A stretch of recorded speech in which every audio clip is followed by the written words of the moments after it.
What's up, guys? Welcome to your 166th Android tutorial for the new Boston. I know in that last tutorial we went pretty quickly, we set everything up, but hopefully we're going to slow it down here. All we did for the most part, we set up all of our references, pretty normal stuff, but the only new thing that we had was this intent, and we got the extras, and as long as the extras was equal to something, we're going to set up our app widget ID.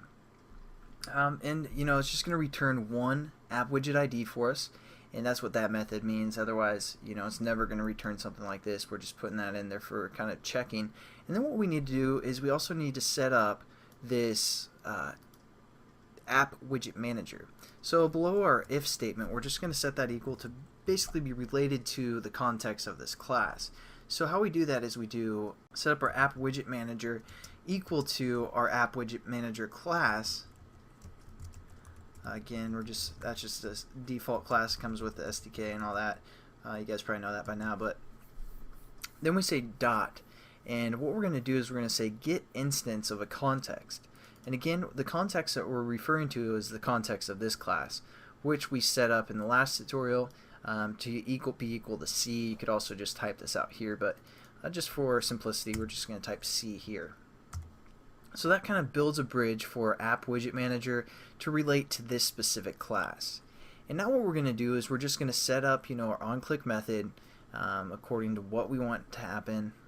So we're just going to, you know, create a string, call E, and this is going to be equal to our info or edit text, called info I should say, and then just get text to string. Again, nothing new. And we're just going to set up the string for this one, and then we're going to get into opening another activity. So this is kind of similar to what we have done previously, but let's give us a little space to work here. Again, we need to set up a remote views, and we're going to call it V, and we're going to set this again equal to new remote views, and then we're going to refer to the context. Again, we define that variable called C, and we're just going to say get package name. Then we're going to relate to the layout that we called for our widget itself. So again, we're messing with the widget layout, so that's what we need to refer to here. Finish off our statements, import. Again, nothing too new here.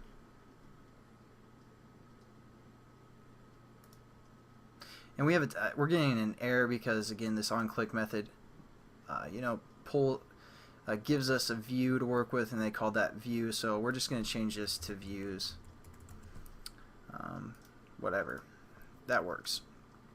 Then what we're going to do is we're going to again just say views.set text view text, and we refer to the ID again, r.id.text view is configure input.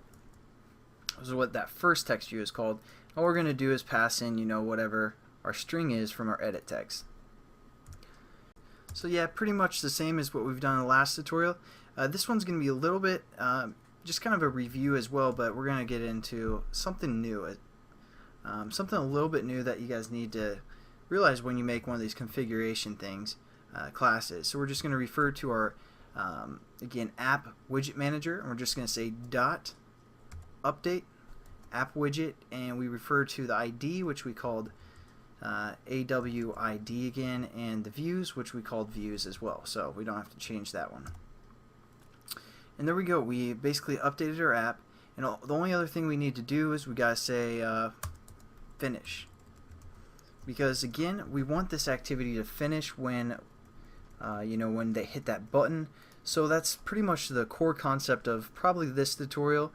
Again, we just kind of did it a little bit different, referring to a context, get instance of the context here, since again, if I switch over to this class, we don't actually get the context like we do with the update method, so we have to kind of create it to relate to this class. So that's something pretty important, and we also want to finish this activity somehow and you know, close it out. So again, it's probably not too new, just to kind of go over some stuff again, and just to make sure you guys finish the activity, and I'll catch you guys in the next tutorial.